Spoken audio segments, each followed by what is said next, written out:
नमस्कार दोस्तों, स्वागत है आपका आपके अपने YouTube चैनल हिंदी सी पे। हम सभी रामस्वरूप चतुर्वेदी जी की मूल पुस्तक हिंदी साहित्य और संवेदना के विकास का वाचन कर रहे हैं।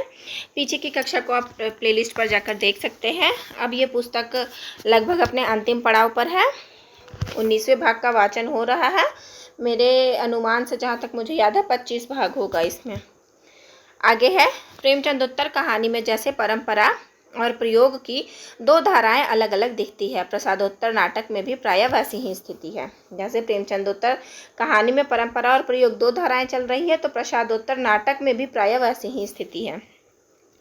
प्रसाद के समय से ही धीरे धीरे नाटक दृश्य के बजाय पाठ्य अधिक होता जा रहा था। सेठ गोविंद दास तथा लक्ष्मी नारायण मिश्र के नाटक उदाहरण है। बाद के कुछ नाटककारों ने बलपूर्वक इस गलत प्रवाह को मोड़ा और हिंदी क्षेत्र के रंगमंच को पुनर्जीवित करने का यत्न किया।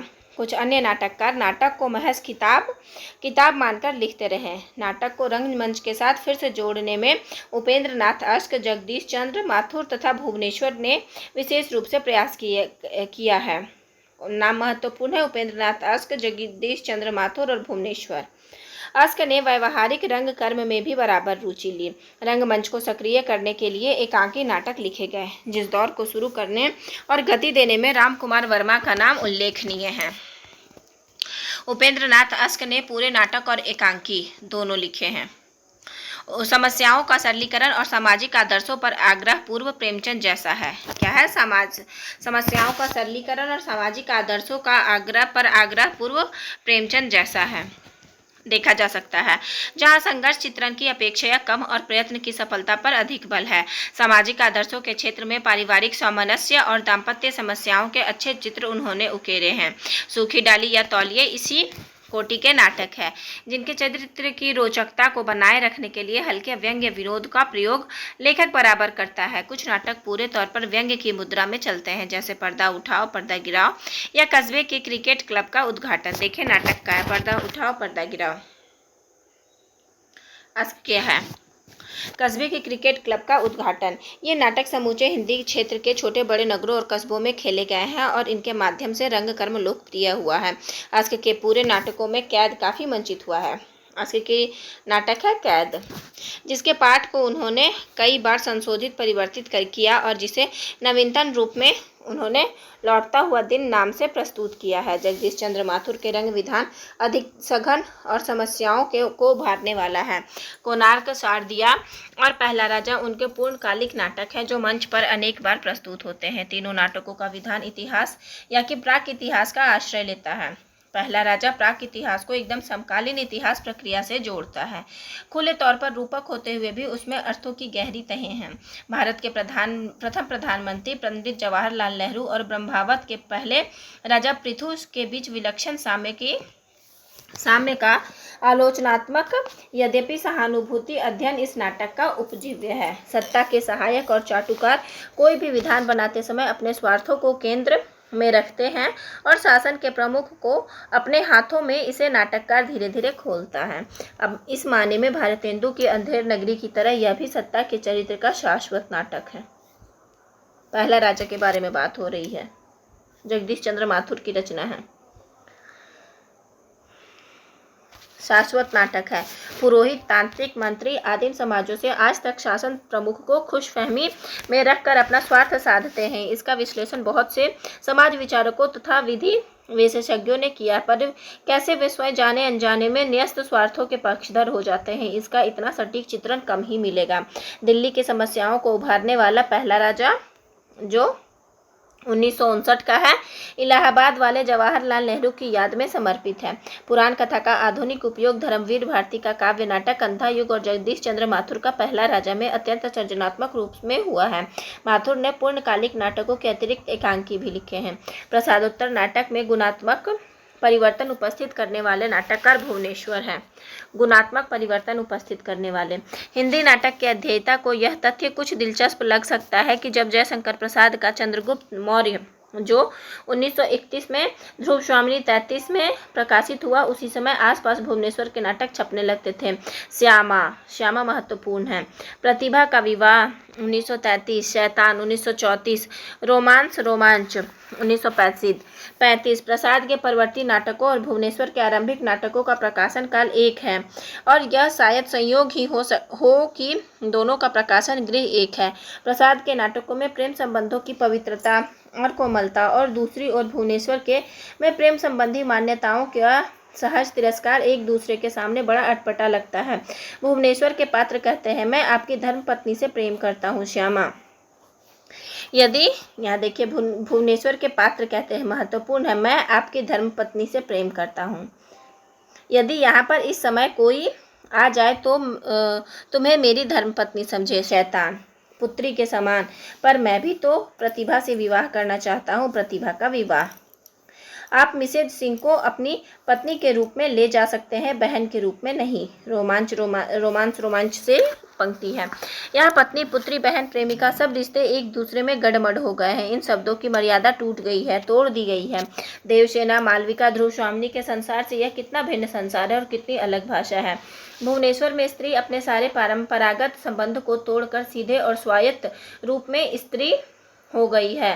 नारी, तुम केवल नारी हो।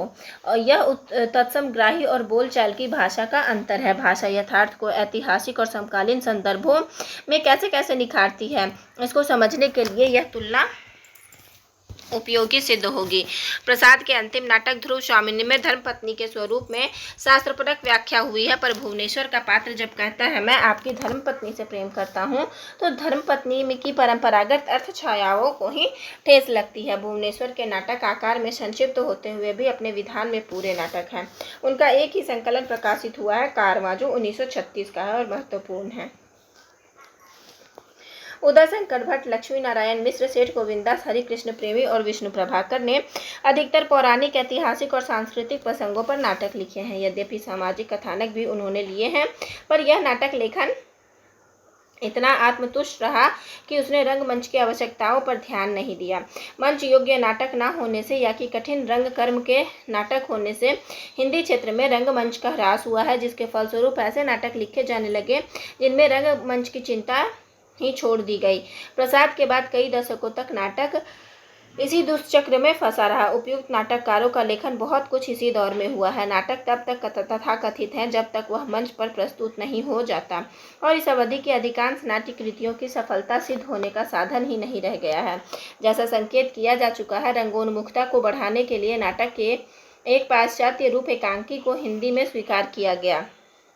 रामकुमार वर्मा का नाटक बादल की मृत्यु 1930, रामकुमार वर्मा का नाटक है बादल की मृत्यु, 1930 की है। हिंदी का पहला एकांकी माना जाता है, और एकांकी के जन्मकर्ता भी रामकुमार वर्मा ही माने जाते हैं, और वो है बादल के मृत्यु। पृथ्वीराज की आंखें 1936, रेशमी टाई, पृथ्वीराज की आंखें क्वेश्चन है।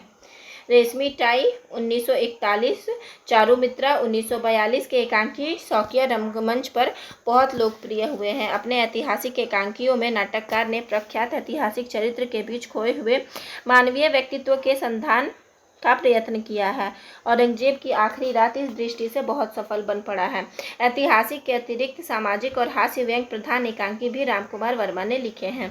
कहानी की तरह एकांकी का एक कोणीय विधान है, जिसमें किसी चरित्र के अंतर्द्वंद का चित्रण तो हो सकता है, पर जीवन के व्यापक द्वंद और घात प्रतिघात तथा उनके बीच से उभरती दृष्टि का अंकन वहाँ संभाव्य नहीं है। डॉक्टर वर्मा ने प्रमुखतः एकांकियों की रचना की है। अन्य नाटककारों ने पूरे नाटकों के साथ साथ एकांकी लिखे हैं। 19वें भाग का वाचन वहीं समाप्त होता है। 20वें भाग का वाचन जो निबंध है वो कुछ इस प्रकार है। रामचंद्र शुक्ल के बाद निबंध के क्षेत्र में कई लेखकों के प्रयोग हमारा ध्यान आकृष्ट करते हैं। प्रमुख नाम हजारी प्रसाद द्विवेदी का है, जिन्होंने भारतेंदु युग के बाद निबंध या कि ललित निबंध को एक कला माध्यम के रूप में पुनर्प्रतिष्ठित किया है। उनके निबंध उनकी अन्य महत्वपूर्ण इतिहास और आलोचना कृतियों तथा प्रसिद्ध उपन्यास द्वारा आक्रांत नहीं किए जा सके हैं। व्यापक मानवतावादी दृष्टि और एक गंभीर सांस्कृतिक निष्ठा उनकी निबंध कला की प्रमुख विशेषताएं हैं, जो उनकी गहरी और पैनी विनोद वृत्ति के सहयोग में और चमक उठती है। अतीत की सांस्कृतिक उपलब्धि का मूल्यांकन उन्होंने एक नई और स्वस्थ दृष्टि से किया है। और सबके ऊपर है। उनके निबंधों में व्यक्त फक्कड़पन और मस्तमौलापन का भाव, जो उन्हें अपने प्रिय कबीर के व्यक्तित्व में अत्यंत प्रीतिकर लगता है, और जिसने स्वयं उनके निबंधों में अंतर्निहित पांडित्य को इतना ललित बना दिया है। पंडिताई भी एक बोझ है, जितनी ही भारी होती है उतनी ही तेजी से डुबाती भी है। जब वह जीवन का अंग बन जाती है तो सहज हो जाती है। अशोक के फूल में है ये, अशोक के फूल में महत्वपूर्ण पंक्ति है। पंडिताई भी एक बोझ है, जितनी ही भारी होती है उतनी ही तेजी से डुबाती है। जब वह जीवन का अंग बन जाती है तो सहज हो जाती है। ध्यान रखिएगा, कहने का अर्थ है उनका कि यदि पंडिताई या कोई प्रकार की ज्ञानता जब वो हमारे जीवन का अंग बनेगी तो ही वो सहज होगी, वरना अन्यथा वो भारी होगी और उतनी ही तेजी से आपको डुबाएगी। सच तो यह है कि आचार्य द्विवेदी के अकेले निबंध ही उन्हें हिंदी साहित्य के इतिहास में शामिल कर देते हैं।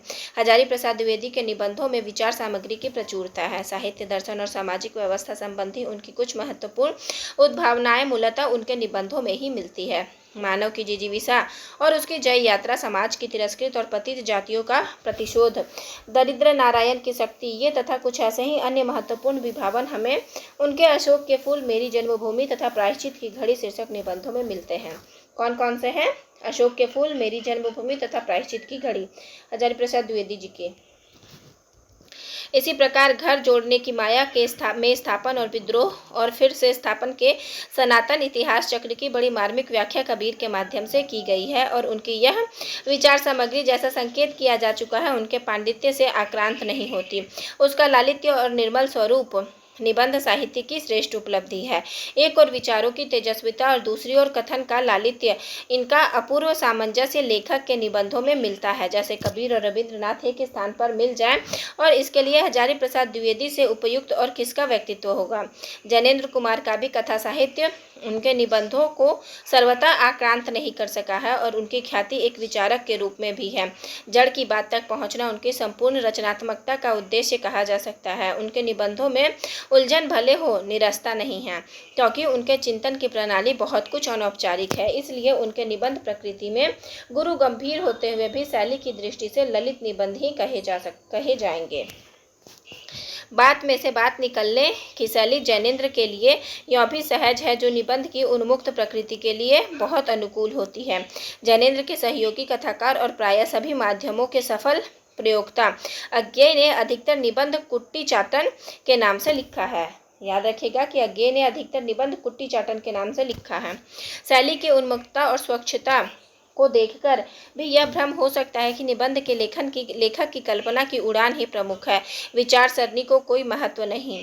वस्तु स्थिति यह है कि निबंध में विचार के किसी न किसी पक्ष का सुस्पष्ट और उभरा होना अनिवार्य है। उस विचार के प्रतिपादन में स्वच्छंदता और उन्मुक्तता बरती जाती है। उड़ान के लिए ठोस भूमिका होना उतना ही आवश्यक है जितना कि खुला आकाश।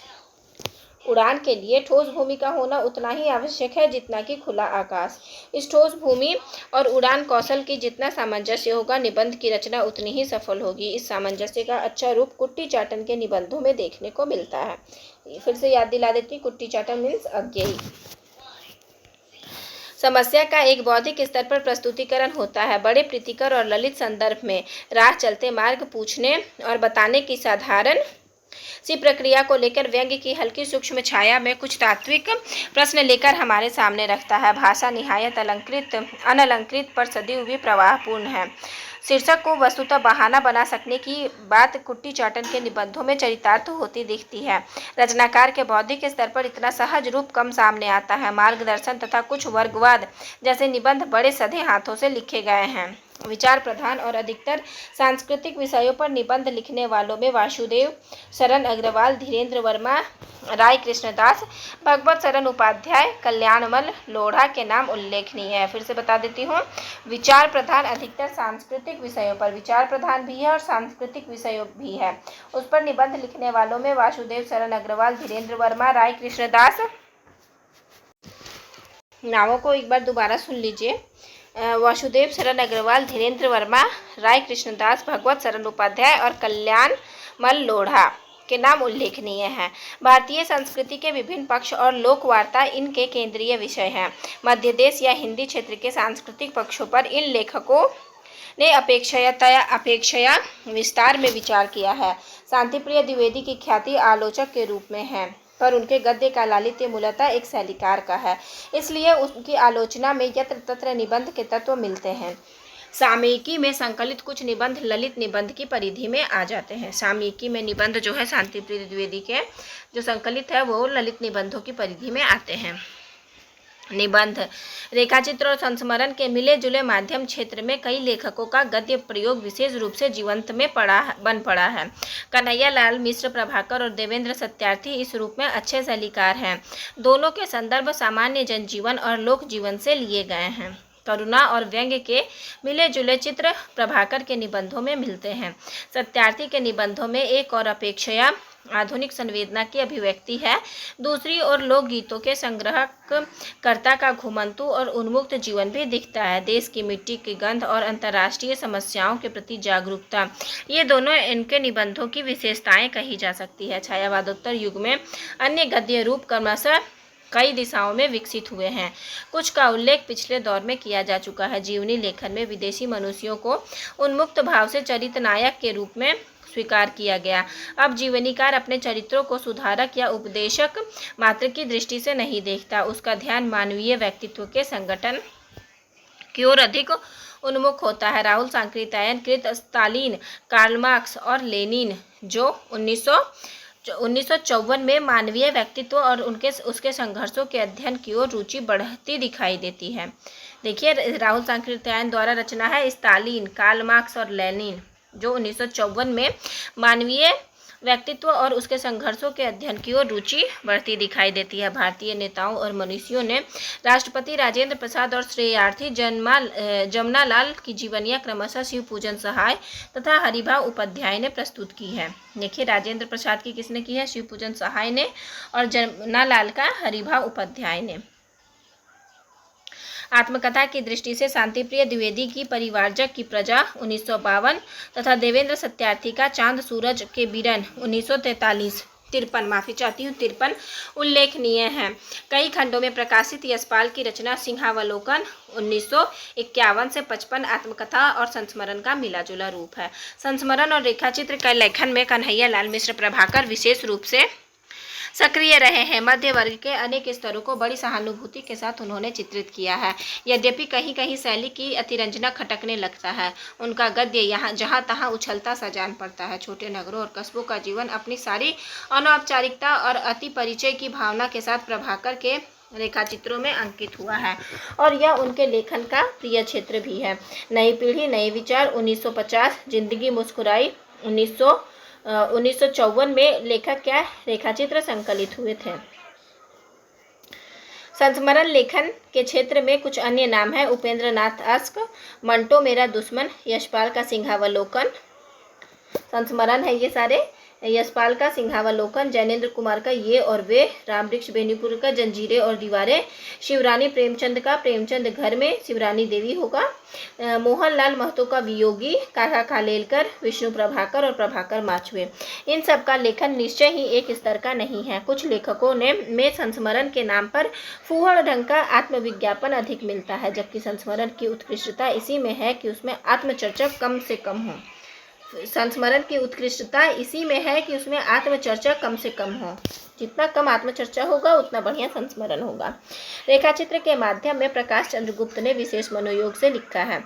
रेखाचित्र 1940 और पुरानी स्मृतियाँ 1947 उनके संकलन है। डॉक्टर नगेंद्र ने रेखाचित्र और संस्मरण के शिल्प सामंजस्य में कई स्मृति चित्र प्रस्तुत किए हैं जो चेतना के बिंब 1967 में संकलित हुए हैं। स्वयं अपना रेखाचित्र भी उन्होंने अतिशय सावधान आत्मविश्लेषण के रूप में लिखा है।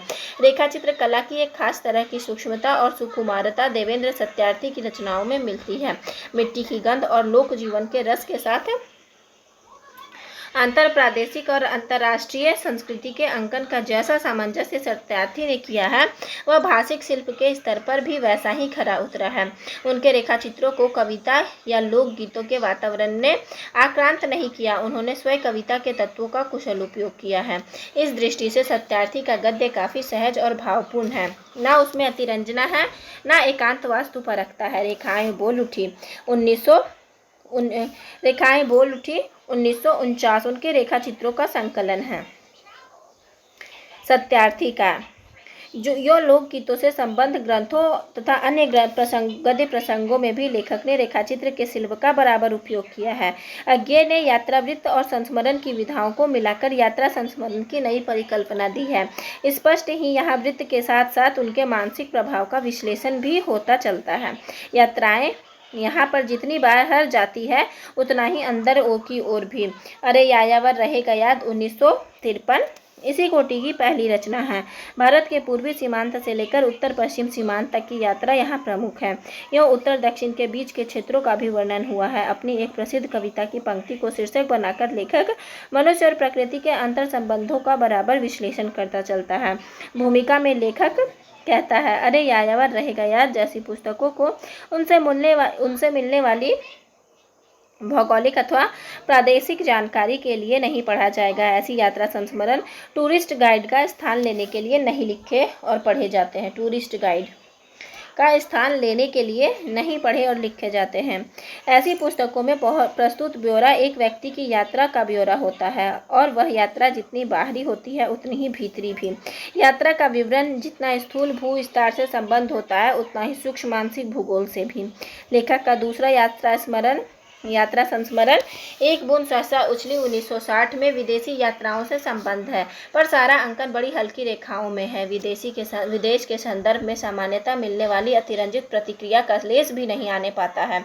और सबसे बड़ी उपलब्धि है लेखक का गद्य जो यात्रा संस्मरण की प्रकृति के अनुकूल हल्की सृजनात्मकता से सर्वत्र आलोकित है। अपनी सूक्ष्म अंतर्दृष्टि, रचना संगठन और भाषा प्रयोग के कारण एक बूंद सहसा उछली का अध्ययन किसी भी संवेदनशील पाठक के लिए समृद्धिकर अनुभव है। समूची कृति अपने एक रचना दृष्टि व्यंजित करती है जिसमें मूलतः मानवीय आस्था और आस्तिकता का स्वर है। इस दृष्टि से अज्ञेय का यह यात्रा संस्मरण अपने में पूरी कलाकृति है और अकाल्पनिक गद्य रूपों की नई शक्ति संभावना का पहला महत्वपूर्ण संकेत भी। वय में 50 की दूसरी ओर पहुंचकर मतलब उम्र में 50 की दूसरी ओर पहुंचकर लेखक यात्राओं से अधिक अपने समकालीन लेखकों के जीवन में रुचि लेता है। स्मृति लेखा 1982 में सरोजिनी नायडू और मैथिली शरण गुप्त से लेकर अपने कनिष्ठ कथाकार फणीश्वर नाथ रेणु तक 12 लेखक बंधुओं के संस्मरण उसने संकलित किए हैं। विदेश यात्रा के सुगम सुलभ और उत्तरोत्तर प्रचलित होने के साथ साथ यात्रा संस्मरण लिखने और पढ़ने में रुचि बढ़ती है।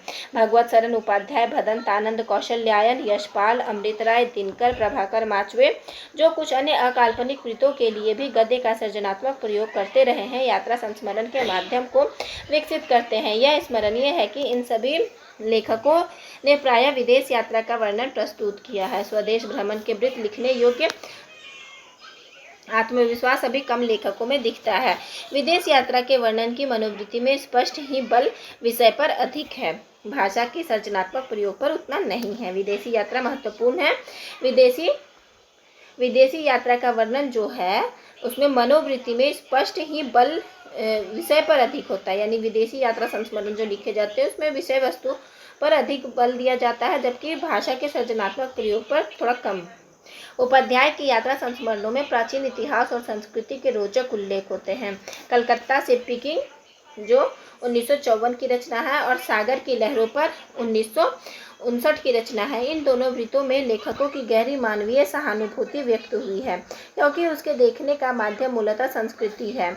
कौशल्यायन आज का जापान, अमृत राय सुबह के रंग और उपाध्याय की दृष्टि में एशियाई संस्कृति की एकता का प्रश्न उभर कर आता है। लोहे की दीवार के दोनों ओर 1953 में यशपाल ने सोवियत और पूंजीवादी देशों की तुलनात्मक वृत्त प्रस्तुत किया है। रामधारी सिंह दिनकर और प्रभाकर माचवे के यात्रा संस्मरण यूरोप और अमेरिका से संबद्ध है। हिंदी के विविध विषयों के लेखक संत राम ने यात्रा विषयक कई पुस्तकें लिखी है, जिनमें प्रमुख है स्वदेश विदेश यात्रा जो इस दौर के आरंभिक लेखन का उदाहरण कही जा सकती है। युद्ध, दुर्भिक्ष, मेला या किसी अन्य बड़ी घटना को पटभूमि स्वीकार करके रिपोर्टाज लिखा जाता है। पुनः सुनिए, युद्ध, दुर्भिक्ष, मेला या किसी अन्य बड़ी घटना को पटभूमि स्वीकार करके रिपोर्टाज लिखा जाता है। इस माध्यम में लेखक की समस्या यह है कि वह अपने मन पर पड़े प्रत्यक्ष प्रभाव के आधार पर किसी बड़ी सामान्य आंखों देखी घटना के विविध प्रसंगों और ब्यूरो की भीड़-भाड़ प्रस्तुत करके उनके आंतरिक संबंध और संगति को स्पष्ट करें।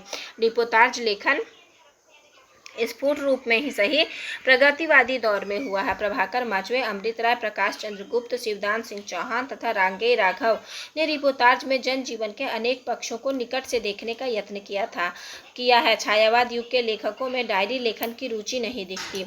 उनके समकालीन शिव पूजन सहाय की क्रमबद्ध डायरी मिलती है, जिसके कुछ अंश प्रकाशित हुए हैं। लेखन की सरलता और भाषा की सादगी यहाँ विशेष रूप से ध्यान आकृष्ट करती है। बाद के लेखकों में बच्चन, त्रिलोचन, शमशेर बहादुर सिंह की डायरियाँ कला रचना के महत्वपूर्ण पक्षों को उजागर करती है और साहित्यिक जीवन के कुछ नए तथ्यों को प्रकाश में लाती है।